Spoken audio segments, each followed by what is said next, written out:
Convidamos você, amigo, a iniciar a leitura conosco em Colossenses, capítulo número 1. Nós vamos ler a partir do verso número 13. O apóstolo Paulo, escrevendo aos Colossenses, ele diz ali que Deus, ele nos tirou do poder de Satanás, chamado de potestade das trevas, aqui no verso, e nos transportou para o reino do Filho do seu amor, para o reino de Jesus Cristo. Em seguida, no verso 15, falando de Jesus, o apóstolo diz que Cristo é a imagem do Deus invisível e é o primogênito de toda a criação. Esta não é a primeira vez que Jesus é chamado de primogênito. E também não é a última. Agora, eu queria meditar um pouco com você, para que nós pudéssemos aqui juntos, todos nós, você e os que estão aqui, entendermos por que Jesus é chamado o primogênito de toda a criação. Existe uma verdade preciosa que o Senhor quer dar para nós aqui, especialmente nós que vivemos na última geração da história da Terra. E o que nos dá certeza disso é o fato de que, ao final da carta de Colossenses, lá no capítulo 4 e no verso 16, o apóstolo Paulo disse que esta carta deveria ser lida também para a igreja dos Laodicenses. Acompanhe lá, verso 16. Quando esta epístola tiver sido lida entre vós, fazei que também o seja na igreja dos Laodicenses. Ou seja, a mensagem foi dada aos Colossenses, porém, ela também é dirigida aos de Laodiceia. E o Apocalipse ensina que Laodiceia é a última igreja. Quer dizer, o Apocalipse, através da profecia, que é chamada profecia das 7 igrejas, ele explica toda a história do cristianismo até a época da segunda vinda de Jesus. E nesta explicação, a última das 7 igrejas é justamente a igreja de Laodiceia. Então, quando Deus fala, por meio de Paulo, que a carta aos Colossenses deve ser lida aos Laodicenses, isso nos leva a entender que esta carta é especificamente para nós.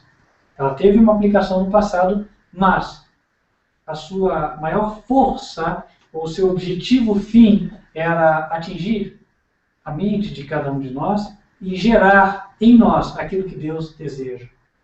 Só para você não perder a referência, se você nunca ouviu falar da igreja de Laodiceia, eu te convido para depois, em casa, você ler Apocalipse capítulo 3, a partir do verso 14. Lá você vai ver a carta à igreja de Laodiceia. Mas voltando aqui para Colossenses, nós vemos que a Bíblia diz: Cristo é a imagem do Deus invisível, o primogênito de toda a criação. Quando fala que ele é a imagem do Deus invisível, não está querendo dizer aqui imagem física. E nós sabemos disso por quê? Porque Paulo, quando escreve, ele escreve no momento em que Jesus já havia ressuscitado. E Jesus, ele já não era mais um filho com o corpo igual ao do Pai. Porque Jesus já tinha se feito homem, e mesmo quando ele ressuscitou, ele disse que ele continuava sendo homem de carne e osso. A prova bíblica está em Lucas capítulo 23. Nós vemos o que ele falou aos discípulos. Quero ler para você. Lucas capítulo 24, digo.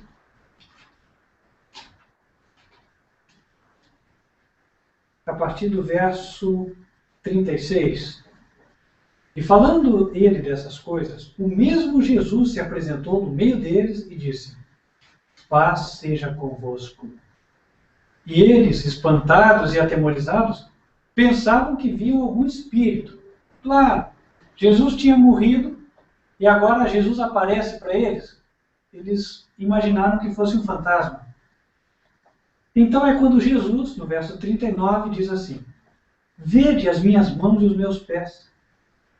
Sou eu mesmo. Tocai, vede, pois o espírito não tem carne nem ossos, como vedes que eu tenho. E dizendo isso, mostrou-lhes as mãos e os pés.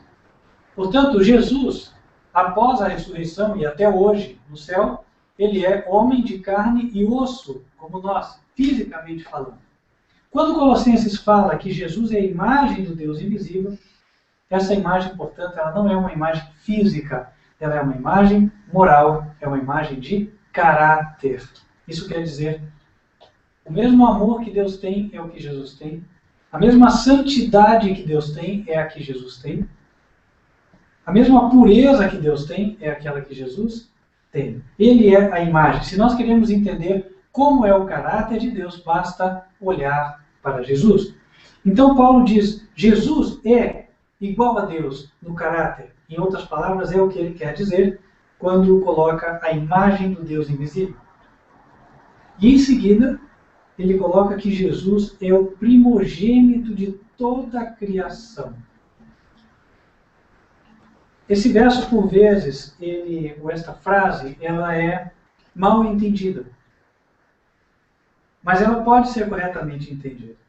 Primogênito de toda a criação, o sentido é o mesmo do início do verso, porque se o sentido já era espiritual no início do verso, aqui não pode ter mudado, porque a frase é a mesma. Você vê, o qual é a imagem do Deus invisível, o primogênito de toda a criação. Portanto, o sentido tem que ser espiritual. E no sentido espiritual, Jesus é o primogênito de que maneira? Bom, a Bíblia fala que Jesus, quando ele ressuscitou, ele se tornou também primogênito de alguma forma. Lá em Apocalipse capítulo 1, a Bíblia fala que ele é o primogênito dos mortos.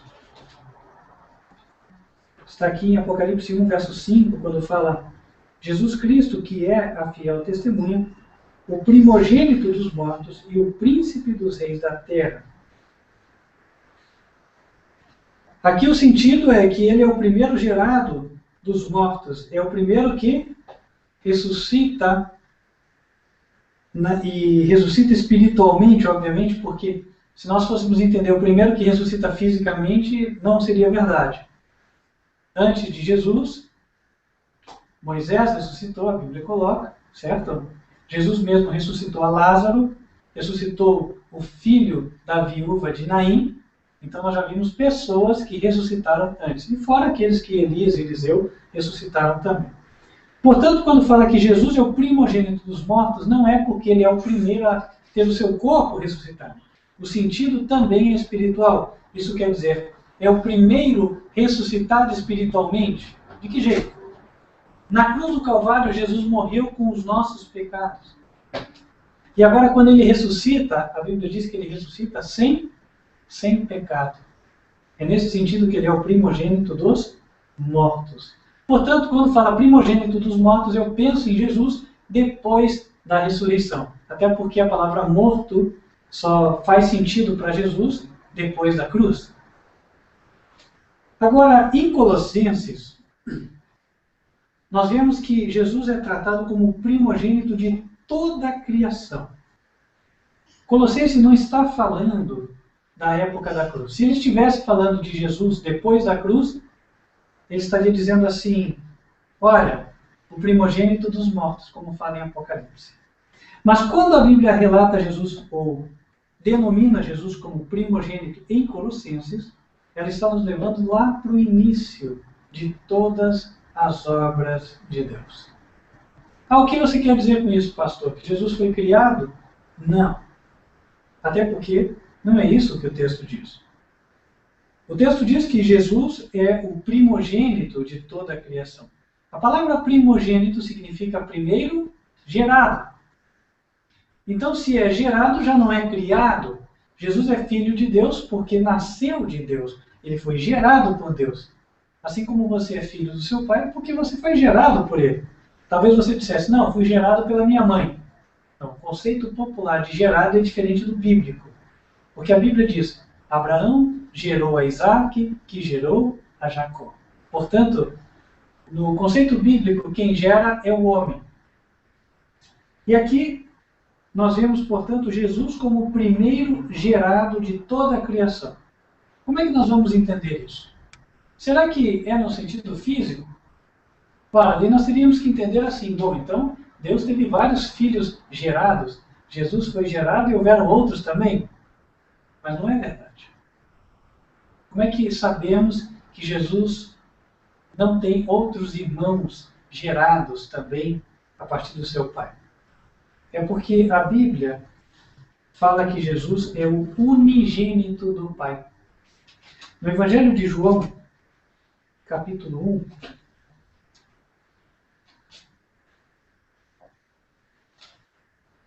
e no verso 18, a Bíblia diz: Deus nunca foi visto por alguém. O Filho unigênito que está no seio do Pai, este o fez conhecer. Jesus é o Filho unigênito de Deus.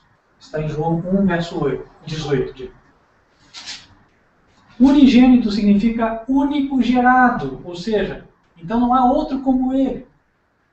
Jesus é um ser ímpar, é um ser único em todo o universo. Não há um igual a ele em todo o universo. E aí a Bíblia diz, lá em Colossenses, que ele é o primogênito. Então, o primogênito não pode ser no sentido de que fisicamente ele é o primeiro, e daí vem outros irmãos fisicamente semelhantes a ele. Não. Qual deve ser o sentido? Só sobra o espiritual. Ele é o primogênito de toda a criação, por quê? Porque espiritualmente ele tinha alguma coisa. E se nós lermos a sequência do texto de Colossenses, eu creio que isso vai ficar mais claro para nós. O verso 16 inicia com a palavra porquê. Então dá a ideia de explicação. Paulo vai explicar por que Jesus é o primogênito de toda a criação. Diz assim: porque nele foram criadas todas as coisas que há nos céus, na terra, visíveis e invisíveis, sejam tronos, dominações, principados, potestades. Tudo foi criado por ele e para ele. Irmãos, queria que vocês meditassem comigo numa coisa aqui. Paulo está transmitindo uma profunda verdade. A verdade é a seguinte: Jesus foi o primeiro ser gerado espiritualmente igual a Deus. Isso quer dizer, com um caráter igual a de Deus. Talvez você, ao ouvir isso, você diga assim: eu acho que o pastor está forçando o texto, porque eu não consigo enxergar isso no texto. Mas essa verdade que acabei de contar para você, ela é implícita no contexto do texto. Como? O verso 16, ele menciona literalmente que em Cristo foi feito a criação, quer dizer, o projeto de todo o ser racional e pensante do universo. Em Cristo foi feito o projeto de anjos e de homens. Vou trocar em mais miúdos. Lá no princípio, antes de Deus ter criado qualquer coisa, Deus considerou o caso das criaturas, anjos, homens. E agora, Deus, que conhece o fim desde o princípio, ele viu que pessoas como nós iam errar, iam pecar. E se você já está um pouco familiarizado com a Bíblia, você já sabe que o salário do pecado é a morte, Romanos 6, 23. Então Deus considerou que nós teríamos que morrer, a menos que houvesse um Salvador. Agora, como é que se processaria a salvação do homem? Deus não poderia simplesmente esquecer aquilo que o homem fez e falar: tá tudo bem, agora você não vai morrer. Porque se ele fizesse isso, ele teria que abolir a sua lei e os seus mandamentos. Afinal de contas, né? Nós erramos porque transgredimos a lei, transgredimos as ordens, os mandamentos de Deus. Deus dizer que está tudo bem significaria dizer: não tem problema. Mesmo você fazendo a transgressão dos mandamentos, você cometendo transgressão, está tudo certo. Eu vou desconsiderar a lei e está tudo bem entre nós. Só que se Deus fizesse isso, ele acabaria com a estabilidade do universo. Por quê? Porque só há estabilidade no lugar onde há ordem. O universo é um lugar de ordem. Se você é empresário, você sabe que na tua empresa é necessário ter ordem. E as pessoas precisam cumprir a normativa da empresa para que a empresa ande.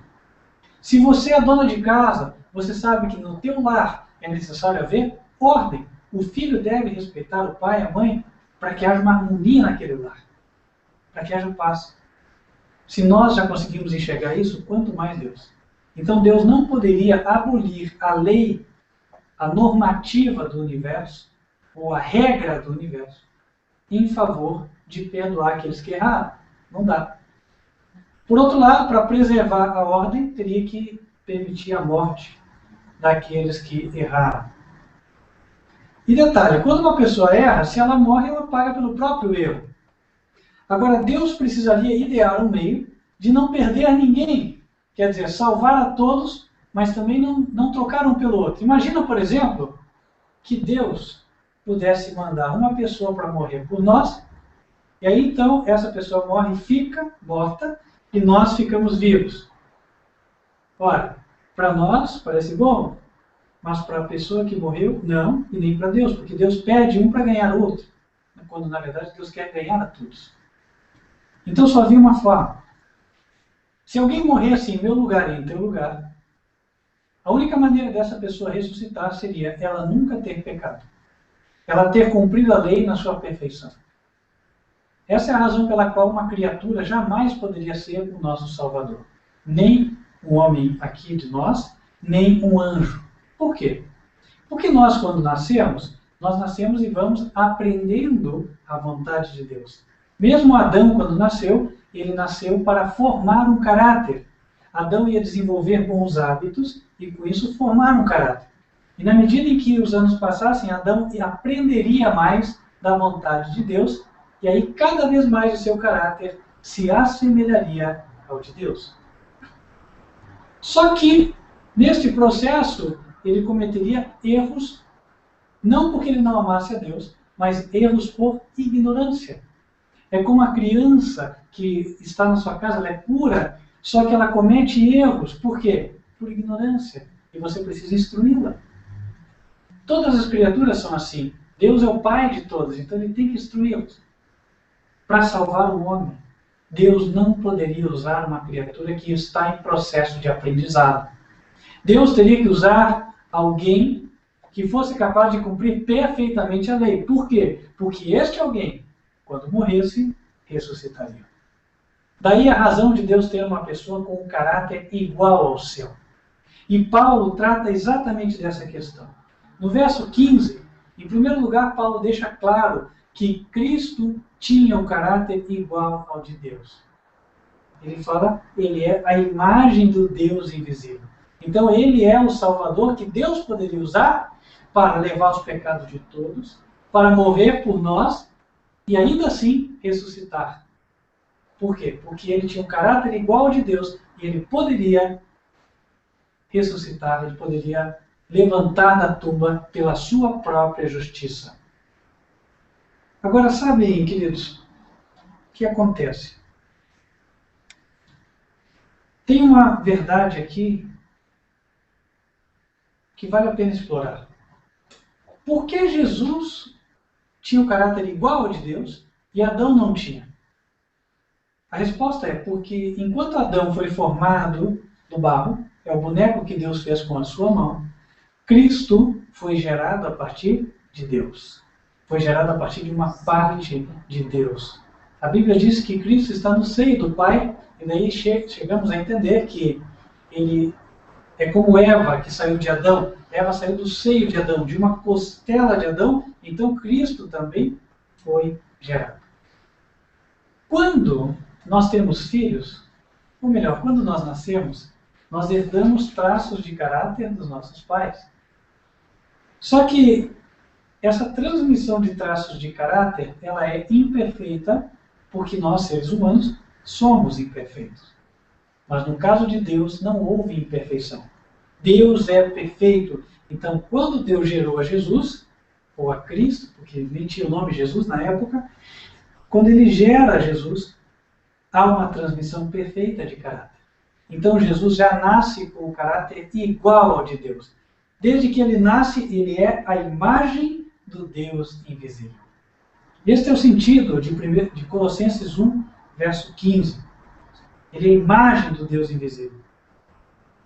E aqui é dito que ele é o primogênito de toda a criação. Ele é o primeiro gerado a uma semelhança perfeita de caráter com o seu Pai. E se ele é o primeiro, fica claro aqui que o propósito de Deus é que ele não seja o último. Ele quer que outras pessoas atinjam o status de caráter que ele tem. Ou seja, que nós cheguemos a ser tão santos quanto Deus é santo. Que nós cheguemos a ser tão puros, tão amáveis quanto Deus é também. Esse propósito já estava expresso no Antigo Testamento.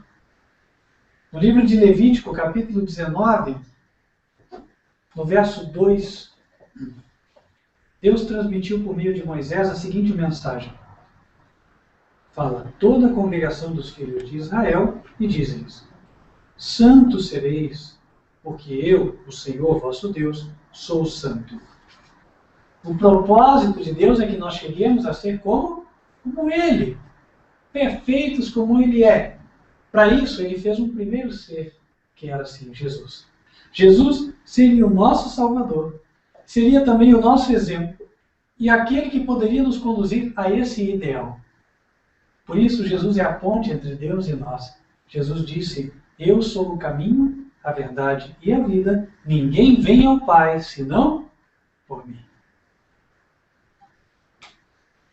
E aqui, no verso 16, a Bíblia nos mostra que Deus só se empenhou na obra de formar a cada um de nós, de formar homens, de formar anjos, depois que ele tinha garantido um Salvador para aqueles que precisassem. Deus primeiro gerou a Jesus. Tendo gerado o seu Filho, ele pôde olhar para o seu Filho e agora ele tinha certeza de que você e eu poderíamos ter um Salvador caso pecássemos. E aí, então ele se sentiu seguro para poder formar e trazer cada um de nós à existência. Por isso a Bíblia diz, no livro de Jeremias, capítulo 31, que Deus nos amou com amor eterno. A origem de Jesus está lá nos dias da eternidade. E foi desde aquela época que Deus pensou em nós. Em Jeremias capítulo 31,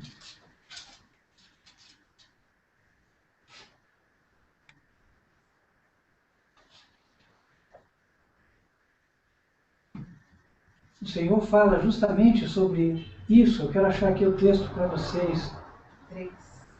No verso 3 ele fala, com amor eterno te amei, também com amável benignidade te atraí. Deus nos amou com amor eterno. E a prova disso foi que ele gerou Jesus nos dias da eternidade. A Bíblia diz que Jesus teve a sua origem nos dias da eternidade. Está lá em Miqueias, capítulo 5, verso 2. Jonas Miqueias. E tu, Belém Efrata, diz o texto, posto que pequena entre as milhares de Judá, de ti me sairá o que será Senhor em Israel, e cujas origens são desde os tempos antigos, desde os dias da eternidade. Lá, na eternidade, Deus pensou em você e em mim. Isso quer dizer que Deus nos ama, Deus nos quer. E Cristo nasceu com o mesmo caráter de Deus, portanto, ele tem o mesmo desejo de nos salvar. E em Colossenses 1, verso 16, a Bíblia, portanto, coloca que foi em Jesus que Deus ideou criar todos os seres que estão no céu e na terra. E tem um detalhe aqui. Eu estou lendo a Bíblia, versão Almeida, revista e corrigida. Nem todas as Bíblias trazem esse detalhe que eu vou te dizer. Quando eu leio aqui, nele foram criadas todas as coisas, no verso 16, esse termo, as coisas, está em itálico, quer dizer, ele não pertence ao original. E faz uma diferença se nós desconsiderarmos essa parte que não pertence. Por quê? Quando fala que em Jesus foram criadas todas as coisas, dá uma ideia de que o texto está falando de coisas físicas, quer dizer, objetos, pessoas. Então, Deus criou todas as coisas por meio de Jesus, criou todas as pessoas por meio de Jesus. Ou seja, esse verso ele passaria a ser só uma revelação de que Jesus participou na criação junto com o Pai. Quando, na verdade, o verso está nos transmitindo uma verdade mais profunda sobre o amor de Deus. Porque ele está mostrando que Deus apenas concebeu anjos e homens após ter a certeza de que haveria um Salvador para quem quisesse. Nele, em Cristo, agora eu vou ler de acordo com o sentido do original. Nele, em Cristo, foram criados todos os seres que há nos céus e na terra, visíveis e invisíveis, sejam tronos, sejam dominações, sejam principados, sejam potestades. Tudo foi criado por Ele e para Ele. Note que até o contexto dos versos nos faz entender que não se trata de objetos, mas de pessoas. Ele fala tronos, dominações, principados, potestades. Isso tem a ver com seres que estão em posições de poder.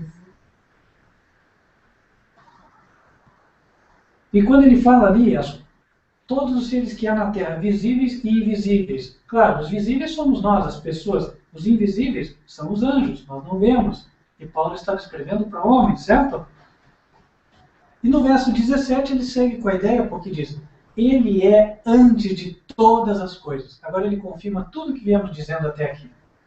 Cristo foi gerado antes de tudo. E diz: e todos subsistem por Ele. A Bíblia diz aqui: todas as coisas subsistem por Ele, mas as coisas aparecem de novo em itálico. Isso quer dizer, vamos te desconsiderar, e agora nós vemos só o que sai do original.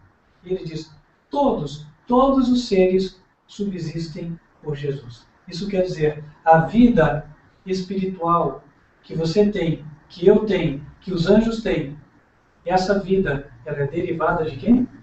De Jesus. Tudo vem por Jesus. Ele é que nos auxilia, Ele é que nos ajuda. E a prova de que o entendimento é esse está no próximo verso, porque Paulo diz assim: e Ele é a cabeça do corpo da igreja. Está falando então de ajuda espiritual. Nós somos membros de uma igreja e nós dependemos de Jesus para termos vida em nós, para termos vida espiritual. Em outras palavras, trocando em miúdo, nós dependemos de Jesus para sermos obedientes. Jesus é a cabeça do corpo da igreja. Ele é que nos comanda. Ele é que faz com que nós subsistamos, permaneçamos em pé, permaneçamos no caminho da obediência, dependemos de Jesus. Deus projetou que Jesus fosse tudo isso para nós lá no princípio. Então, valorizemos a Jesus nas nossas vidas. E ele continua: Jesus é o princípio. Nós já vimos por quê. Porque é com ele que a nossa história começa. Ele é o primogênito dentre os mortos. Também já estudamos por quê. Porque ele é o primeiro a ressuscitar como um ser, um homem perfeito que venceu o pecado. Morreu com os nossos pecados e ressuscitou sem pecado. E nesse sentido ele também é nosso exemplo. Por quê? Porque nós precisamos morrer para os pecados por meio do batismo nas águas, e agora nós precisamos nascer, ressuscitar para uma nova vida. Agora, Jesus fez isso antes de nós. E por quê? Olha o que Paulo diz. Ele é o primogênito dentre os mortos, para que em tudo tenha a preeminência. Jesus é o nosso líder em tudo. Jesus é o nosso líder porque foi o primeiro de todos os seres criados a ter o caráter de Deus. Depois, foi o primeiro homem a conquistar o caráter perfeito, ou seja, a ter uma vida irrepreensível aqui. Depois, foi o primeiro a ressuscitar sem pecado para a nova vida. E isso ele é o exemplo do que nós devemos ser depois de nascer de novo, depois de aceitarmos a Ele. E aqui diz no verso 20, e havendo Ele feito a paz pelo sangue da sua cruz, perdão, eu pulei no 19. Jesus tinha que ter a preeminência em tudo, porque foi do agrado de Deus que toda a plenitude habitasse nele. E aqui é um detalhe. Essa palavra plenitude, ela só pode se referir àquilo que o contexto se referia. Nós vimos que os versos anteriores falam de caráter, de espiritualidade. Jesus era o primeiro em caráter. Então, quando fala, foi do agrado de Deus que toda a plenitude nele habitasse, está falando do quê? Caráter, santidade, amor, vida espiritual. Foi do agrado de Deus de que a plenitude da vida espiritual habitasse em Jesus. Eu sei que esse verso é confundido por muitos e é usado para dizer que Jesus tem o mesmo poder físico que Deus tem. Uma coisa é certa, não é isso que o verso diz, nós acabamos de ver pelo contexto. O verso 20 diz, e que havendo Jesus, havendo ele, ou melhor, havendo Deus por ele, por Jesus, feito a paz pelo sangue da sua cruz, por meio dele reconciliar-se consigo mesmo todos, tanto os da terra quanto nos céus. Aqui, de propósito, eu omiti os lugares onde aparece itálico. Porque aqui a Bíblia diz em itálico, dando a entender que Deus reconciliou consigo mesmo, por meio de Jesus, todas as coisas. Mas notem como não pode ser isso. Não faria sentido Deus reconciliar os objetos consigo por meio da cruz de Cristo. Faria sentido? Não, por quê? Porque os objetos não cometeram falta. Os objetos não erraram. Os objetos não pecaram. Eles não precisam de reconciliação. Quem precisa de reconciliação são os seres inteligentes que erraram.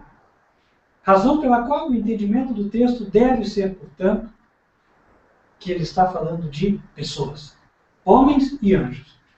E fica claro que são homens e anjos aqui no verso 20, por quê? Porque ele diz assim, reconciliar-se consigo mesmo todos, tanto os que estão na terra, são homens, como os que estão nos céus. Olha, essa verdade que eu vou dizer agora pode parecer nova para você, mas para o apóstolo Paulo não era, tanto que ele escreveu. Quando Jesus morreu na cruz do Calvário, houve, de alguma forma, uma reconciliação de anjos com Deus. Como assim? Você diria, mas nenhum anjo subiu por causa do sacrifício de Cristo. Não é esse o entendimento. A questão é que, quando Satanás e os seus anjos são expulsos do céu, os anjos que permaneceram ao lado de Deus, eles olharam para Satanás e para os seus anjos, e que pensa você? Será que eles já estavam plenamente convencidos de que Deus era certo e que Satanás estava errado? Ou será que ficou na mente deles a dúvida, pensando, puxa, mas será que ele não teria razão? Será que Satanás não podia estar certo? Será que a proposta de governo de Satanás não era mesmo interessante? Bom, pelo sim, pelo não, fico com Deus. E aí o que acontece? Vem o episódio da cruz do Calvário. Agora esses anjos contemplam Satanás e seus anjos usando os homens para humilharem Jesus, para açoitarem, para baterem em Jesus e para matarem Jesus. E Jesus, como um cordeiro, uma ovelha muda, não abre a sua boca, suporta tudo com paciência e ora pelos seus inimigos. Irmãos, depois de ver isso, ficaria alguma dúvida na mente de qualquer anjo que ficou no céu? Não. Razão pela qual Paulo conclui dizendo que lá nos céus também houve reconciliação quando Cristo morreu na cruz do Calvário. Ou seja, por meio do sacrifício de Cristo, Deus conquistou para sempre a lealdade dos anjos que estão lá no céu. E eu tenho plena certeza, pela fé, de que os anjos hoje confirmam essa verdade no teu coração. Porque eles estão aqui entre nós. E ele continua dizendo, agora vem para o apelo. A vós também, que noutro tempo eres estranhos e inimigos no entendimento pelas vossas obras más, agora, contudo, vos reconciliou no corpo da sua carne pela morte, para, perante ele, vos apresentar santos, irrepreensíveis e inculpáveis, se, na verdade, permanecerdes fundados e firmes na fé e não vos moverdes da esperança do Evangelho que tendes ouvido, o qual foi pregado a toda criatura que há debaixo do céu. Agora ele fala do que Deus deseja conosco. Deus apresenta para nós a oferta do Calvário, o sacrifício do seu Filho. E ele mostra que ele nos ama, porque ele fez um grande sacrifício ao dar o Filho por nós, um Filho gerado igual a ele. E Jesus também fez um grande sacrifício porque entregou-se por nós. E agora, Deus espera que com isso brote no nosso coração um sentimento, um desejo, uma convicção, melhor dizendo. Uma convicção de que queremos servi-lo. Eu digo, não vale a pena servir este Deus. Eu quero servi-lo sim, porque ele fez muito por mim, ele me ama e eu quero me entregar a ele. E ele mostra qual é o seu propósito. Ele não quer apenas que nós levantemos as mãos e digamos, eu recebo a Jesus. Não.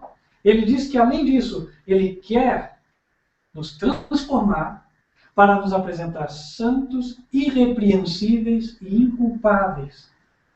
E isto vai acontecer se nós permanecermos fundados na fé e não nos movermos da esperança do Evangelho. A esperança do Evangelho é que, pelo poder de Deus, dado por Cristo, nós sejamos transformados, nós nos tornemos obedientes aos seus mandamentos, nós sejamos santos como Ele é santo. E aqui fica o apelo. Quem gostaria que este propósito fosse cumprido na sua vida? Amém. Glória a Deus. Espero sinceramente que seja cumprido na tua também, querido irmão, querida irmã, que assiste a esta mensagem. Vamos orar então por você e pedir que Deus cumpra este propósito. Vamos orar. Santo e bom Deus, que nos altos céus habitas. Nós te agradecemos pelo teu eterno amor com o qual tu nos amaste, o qual nós estamos somente começando, Senhor, a aprender a apreciar. Ajuda-nos, Senhor, a aprender, compreender mais desse teu amor, e então que a nossa mente, Senhor, fique cheia, fique absorta nesses pensamentos, de tal forma que não tenhamos espaço nela para meditar no pecado, na desobediência e na rebeldia contra ti. Que nós estejamos de fato reconciliados com o Senhor. Senhor, abençoa cada pessoa que está aqui. Abençoa também, Senhor, cada pessoa que nos assiste pela internet. E que possa haver também esta reconciliação de todos eles com o Senhor. Amém. Senhor, nosso Deus, opera um milagre na vida de cada um. E principalmente, Senhor, faça com que cada um de nós permaneça com esta esperança. A esperança de que o Senhor iniciou uma obra hoje, mas que esta obra o Senhor há de terminar. E o Senhor há de nos deixar santos e irrepreensíveis na tua presença. Nós te rogamos estas bênçãos em nome do Senhor Jesus Cristo. Amém. Nós estamos finalizando já a mensagem de hoje e nós queremos convidar a você para que esteja assistindo também às nossas transmissões dos outros dias. Nós transmitiremos ao vivo sempre pelo site www.advertenciafinal.com.br. A transmissão se dará aos sábados a partir das 10h30 da manhã e também quartas-feiras a partir de 8h20 da noite, horário de Brasília.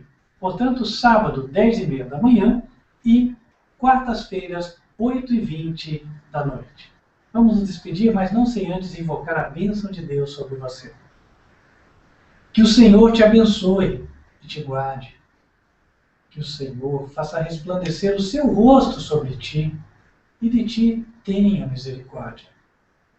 que o Senhor levante sobre ti o seu rosto e te dê a paz. Amém. Amém. Deus abençoe.